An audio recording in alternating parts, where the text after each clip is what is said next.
Unit second का first chapter है नियोजन प्लानिंग। नियोजन प्रबंध का प्रथम एवं सर्वाधिक प्रमुख कार्य है।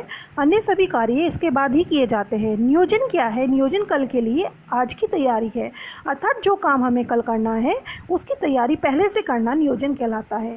नियोजन का अर्थ, नियोजन एक मानसिक प्रक्रिया है जिसके अंतर्गत क्या करना है, कब करना है, कैसे एवं कहाँ करना है, किसे करना है आदि बातों का पूर्व निर्धारण किया जाता है।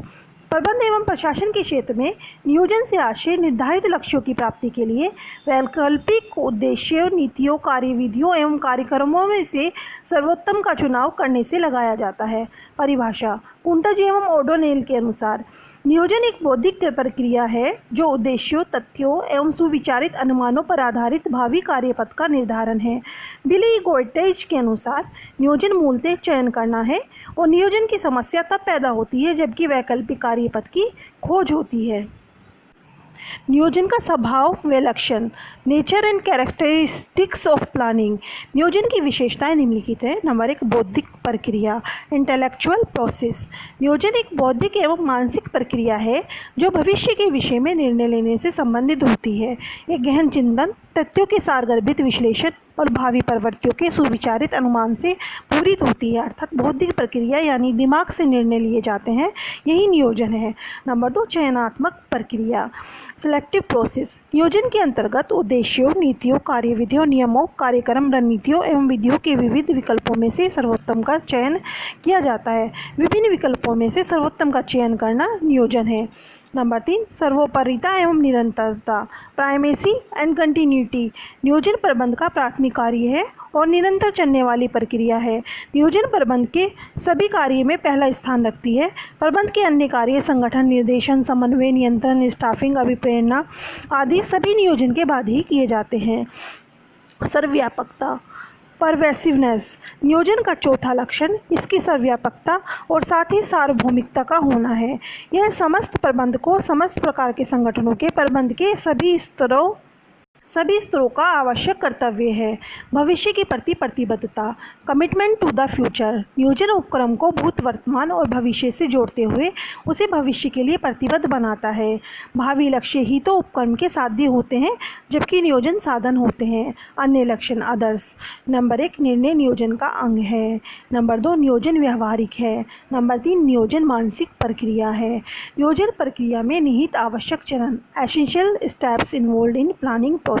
नंबर 1, उद्देश्य निर्धारण, ऑब्जेक्टिव डिटर्मिनेशन।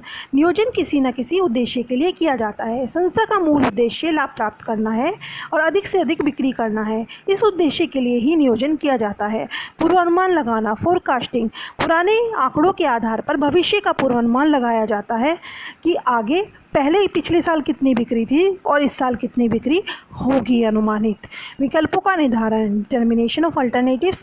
विभिन्न विकल्प हो सकते हैं हमें किसी कार्य करने के, उन विकल्पों में से कौन सा विकल्प चुना जाए। विकल्पों में से ये देखा जाएगा कि किसकी कॉस्ट कम है, किसका टाइम कम है और किसकी कॉस्ट कम है, किसका टाइम कम है, ये देखा जाएगा। विकल्पों का तुलनात्मक मूल्यांकन, वैल्यूएशन ऑफ अल्टरनेटिव्स। अब ये देखा जाएगा कि किस पर लागत कम आ रही है और प्रॉफिट अधिक हो रहा है, उस रास्ते को चुना जाएगा। श्रेष्ठतम विकल्प का चयन, इलेक्टिंग द बेस्ट अल्टरनेटिव। विभिन्न विकल्पों में से सर्वश्रेष्ठ विकल्प को चुना जाएगा जिसमें कॉस्ट कम आ रही हो, टाइम कम लग रहा हो और आसानी से वो करा जा सकता हो, ऐसे रास्ते को चुन लिया जाएगा। आवश्यक योजना एवं योजना का निर्माण, formulation of necessary and derivative. आवश्यक योजना एवं योजना को तैयार किया जाएगा, उसी के आधार पर योजना बनाई जाएंगी और उनके आधार पर कार्य कराया जाएगा। कर्मचारियों के सहयोग की प्राप्ति, सिक्योरिंग एम्प्लॉइज कोऑपरेशन। बिना कर्मचारियों के सहयोग के कोई कार्य संभव नहीं हो सकता। कर्मचारियों के सहयोग की प्राप्ति हमारे नियोजन के अनुसार, नियोजित कार्य के अनुसार ही होगी। अनुगमन, फॉलोअप। नियोजन करने के बाद उसे कर्मचारियों से पूरा कराया। नियोजन के प्रकार, समय के आधार पर नियोजन दो प्रकार का होता है। नंबर 1, अल्पकालीन नियोजन। अल्पकालीन नियोजन वह होता है जो थोड़े समय के लिए होता है। ये ज़्यादातर 1 साल 6 महीने 5 साल तक हो सकता है। नंबर 2 दीर्घकालीन नियोजन। दीर्घकालीन नियोजन वो होता है जो लंबी अवधि के लिए होता है। ये 5 वर्ष से अधिक, 10 वर्ष, 20 वर्ष के लिए किया जाता है। नंबर 2 प्रबंधकीय स्तर के आधार पर नियोजन। उच्च स्तरीय नियोजन। उच्च स्तरीय नियोजन ये है कि जो उच्च प्रबंधकों के द्वारा किया जाता है, जैसे अध्यक्ष, सभापति, संचालक मंडल, महाप्रबंधक आदि। मध्य स्तरीय नियोजन। मध्य स्तरीय नियोजन वह है जो मध्य के कर्मचारियों द्वारा किया जाता है। इसमें आएंगे विभागीय प्रबंधक व अधीक्षक। नंबर 3 समग्रता के आधार पर। समग्रता के आधार पर आएगा संगठनात्मक नियोजन। संगठनात्मक नियोजन सामूहिक, संयुक्त व समन्वित होता है। नंबर नेक्स्ट है क्रियात्मकता। क्रियात्मक नियोजन। क्रियात्मक नियोजन उत्पादन, विभाजन, वित्त, मानव संसाधन आदि के लिए निर्मित होता है। औपचारिकता के आधार पर नियोजन। औपचारिक या लिखित नियोजन। औपचारिक यानी लिखित नियोजन होता है, इसकी सूचना लिखित में दे दी जाती है। अनौपचारिक नियोजन या गर्भित नियोजन ये लिखित नहीं होता, इसकी सूचना लिखित में नहीं दी जाती, इसे ओरल बता दिया जाता है। अन्य आधार पर आंतरिक एवं बाह्य नियोजन, एकल उपयोग, स्थायी और अस्थायी नियोजन, आधारभूत और आरोपित नियोजन। प्रभावी नियोजन के सिद्धांत। Principle of effective planning. Number 1 समयशीलता का सिद्धांत। Principle of timing. नियोजन में समय तत्व का स्थान सर्वोपरि होना चाहिए। नियोजन करने में समय पर विशेष ध्यान रखना चाहिए ताकि सभी कार्यक्रम और उपयोजनाएं निर्धारित कार्यविधि पर पूरी हो सके। नंबर 2 कार्यकुशलता का सिद्धांत। नियोजन की कार्यकुशलता का सिद्धांत इस बात पर बल देता है कि सीमित लागतों एवं न्यूनतम प्रयत्नों से संसाधनों का सर्वाधिक कुशल उपयोग हो। नंबर 3 लोचशीलता का सिद्धांत। लोचशीलता का सिद्धांत ये प्रतिपादित करता है कि योजनाएं यथासंभव लोचशील होनी चाहिए, जिससे कि अप्रत्याशित घटनाओं के कारण होने वाली हानि को न्यूनतम करने हेतु इनमें अपेक्षित परिवर्तन किया जा सके। नंबर 4 उद्देश्य पूर्ति में योगदान का सिद्धांत।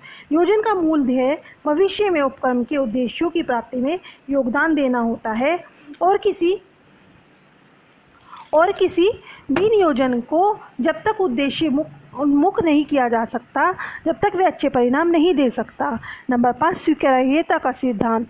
इस सिद्धांत के अनुसार नियोजन तभी सफलतापूर्वक क्रियान्वित हो सकता है जब उसके निर्माण की प्रक्रिया में सभी कर्मचारियों की सहभागिता हो।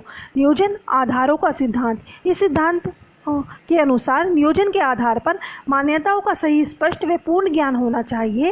नियोजन के आंतरिक व बाह्य तत्वों का आकलन करके उसके अनुसार योजना बनानी चाहिए। नेक्स्ट नंबर 7 व्यापकता का सिद्धांत। नियोजन एक इतनी व्यापक क्रिया है जिसकी आवश्यकता प्रबंध के सभी स्तरों को होती है। नंबर 8 प्रतिबद्धता का सिद्धांत। वचनबद्धता सिद्धांत के अनुसार नियोजन इस प्रकार से किया जाना चाहिए कि प्रबंधकों ने संस्था से जो वायदा किया है उसे निर्धारित समय में पूरा कर सके। नंबर 9 नाविक परिवर्तन का सिद्धांत। इस सिद्धांत के अनुसार जिस प्रकार नाविक परिवर्तन परिस्थिति के अनुसार पतवार की सहायता से नाव का रुख मोड़ देता है, उसी प्रकार प्रबंधकों को भी वांछित लक्ष्यों की दिशा में अग्रसर रहने हेतु अपने पथ की निरंतर समीक्षा करते रहना चाहिए और वांछित लक्ष्यों की प्राप्ति हेतु आवश्यकता अनुसार उसमें परिवर्तन करते रहना चाहिए। नंबर 10 अन्य सिद्धांत। कुछ अन्य सिद्धांत निम्नलिखित हैं। प्राथमिकता का सिद्धांत, सहयोग का सिद्धांत, विकल्पों का सिद्धांत, सीमित घटकों का सिद्धांत आदि। प्रबंध में नियोजन का महत्व। Importance of planning in management. Number 1 भावी अनिश्चितता एवं परिवर्तनों का सामना करने के लिए। अगर भविष्य निश्चित होता है और उसमें किसी प्रकार के परिवर्तन की संभावना नहीं होती तो नियोजन का विशेष महत्व नहीं रहता। नंबर 2 लक्ष्यों पर ध्यान केंद्रित करने के लिए। नियोजन के अंतर्गत उपक्रम के उद्देश्यों को स्पष्ट किया जाता है और इन उद्देश्यों की प्राप्ति के लिए योजनाएं बनाई जाती हैं। नंबर 3 विभिन्न कार्यों में एकता व समन्वय। नियोजन के द्वारा उपक्रम के विभिन्न विभागों व क्रियाओं में तालमेल और समन्वय स्थापित होता है। नंबर 4 संगठन की प्रभावशीलता में वृद्धि। नियोजन से संगठन की प्रभावशीलता में वृद्धि संभव होती है। कार्यों में अनावश्यक विलंब न हो, लागत में कमी आती है, लाल फीताशाही का समाप्त हो जाती है। नियंत्रण में सुगमता। नियोजन तो नियंत्रण का प्राण है। नियोजन के द्वारा ही भावी निष्पादन के लिए परिमाप निर्धारित किए जाते हैं और वास्तविक निष्पादन के परिमापों से तुलना करके विचरांश विश्लेषण किए जाते हैं। नंबर 6 उतावले निर्णयों पर रोक। लुईस एलन के अनुसार नियोजन के माध्यम से उतावले निर्णय और अटकलबाजियों को समाप्त किया जाता है। नई खोज एवं सृजनात्मकता को प्रोत्साहन। एक सुविचारित नियोजन प्रबंधक को नए ढंग से काम करने के लिए सोचने को प्रेरित करता है। नंबर 8, मनोबल एवं अभिप्रेरणा में वृद्धि। एक कुशल नियोजन पद्धति प्रत्येक स्तर पर कर्मचारियों की सहभागिता को प्रोत्साहित करती है, जिससे उसका मनोबल और अभिप्रेरणा में वृद्धि होती है। प्रभावपूर्ण, संदेशवान एवं भारतपन। सुप्रभावी नियोजन पद्धति के क्रियान्वयन से प्रभावपूर्ण संदेशवान होता है। उद्देश्य, नीतियाँ, कार्य पद्धतियाँ, रणनीतियाँ, कार्यक्रम, बजट आदि संस्था के समस्त कर्मचारियों को भलीभांति ज्ञात रहते हैं। नंबर 10, राष्ट्रीय महत्व। पूर्वानुमान और नियोजन केवल एकाकी व्यावसायिक उपक्रम के लिए नहीं बल्कि समग्र राष्ट्र के लिए भी उपयोगी होते हैं। नियोजन की सीमाएं। नियोजन की सीमाएं निम्नलिखित हैं। नंबर 1, विश्वसनीय आंकड़ों का अभाव। नियोजन की सफलता तथ्यों, सूचनाओं व आंकड़ों की विश्वसनीयता पर निर्भर होती हैं। ऐसे शुद्ध एवं विश्वसनीय आंकड़ों का समय पर उपलब्ध होना अपने आप में समस्या है। इसके अतिरिक्त नियोजन की अवधि जितनी अधिक लंबी होगी, यह समस्या उतनी ही उग्र और व्यापक रूप धारण करेगी। नंबर 2, खर्चीली प्रणाली। नियोजन क्रिया के लिए अपार समय, श्रम एवं धन की आवश्यकता होती है, जिससे लागत बढ़ती है। इस हेतु विशेषज्ञों की नियुक्ति करनी पड़ती है और प्रत्येक नियोजन विभाग की स्थापना करनी पड़ती है। सूचना एकत्रण, विश्लेषण और निर्णय में बहुत सारा पैसा और समय लगता है, जो छोटे उद्यमियों के बूते की बात नहीं होती। सही पूर्वानुमानों का अभाव। पूर्वानुमान तो नियोजन की आधारशिला होते हैं, लेकिन भविष्य की अनिश्चितता एवं परिवर्तनशीलता के कारण भावी घटनाओं का पूर्णतः सही अनुमान लगाना अति कठिन होता है।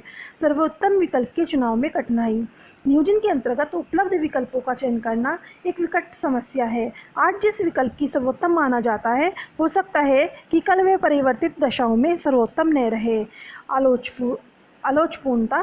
नियोजन में कभी कभी आलोचपूर्णता और कठोरता का उदय होता है। नियोजन व्यक्तिगत रुचि, मौलिकता, पहलपन और स्वतंत्रता का गला घोटकर कार्यविधि में कठोरता, लालफिताशाही एवं विलंब को बढ़ावा देता है। नंबर 6, कठिन मानसिक प्रक्रिया। नियोजन में गहन बौद्धिक चिंतन, अत्यधिक कागजी कार्यवाही, विश्लेषण एवं मूल्यांकन की जरूरत होती है, जिसके लिए योग्य विशेषज्ञों का सर्वथा अभाव पाया जाता है। नंबर 7, परिवर्तन का विरोध। बहुत से लोग आमतौर पर परिवर्तन को पसंद नहीं करते। उनका सनातनी दृष्टिकोण नियोजन के लिए एक सीमा बन जाता है। नए नियोजन से परिवर्तन होने लगते हैं, और जब इन रास्तों से नई खोज सीखने, प्रशिक्षण लेने और पुरानी आदतों, परंपराओं, विश्वास एवं मूल्यों को छोड़ने को कहा जाता है, तो वे इसका विरोध करते हैं और संगठन का वातावरण अशांत और तनावपूर्ण हो जाता है। सुझाव। नियोजन के लिए सुझाव निम्नलिखित हैं। नंबर 1, नियोजन सरल एवं व्यापक होना चाहिए। नंबर 2, नियोजन उद्देश्यपूर्ण होना चाहिए। नंबर 3, नियोजन मितव्ययी होना चाहिए, यानी कम खर्च होना चाहिए। नंबर 4, नियोजन लोचशील होना चाहिए। नंबर 5, नियोजन संतुलित होना चाहिए। दैट्स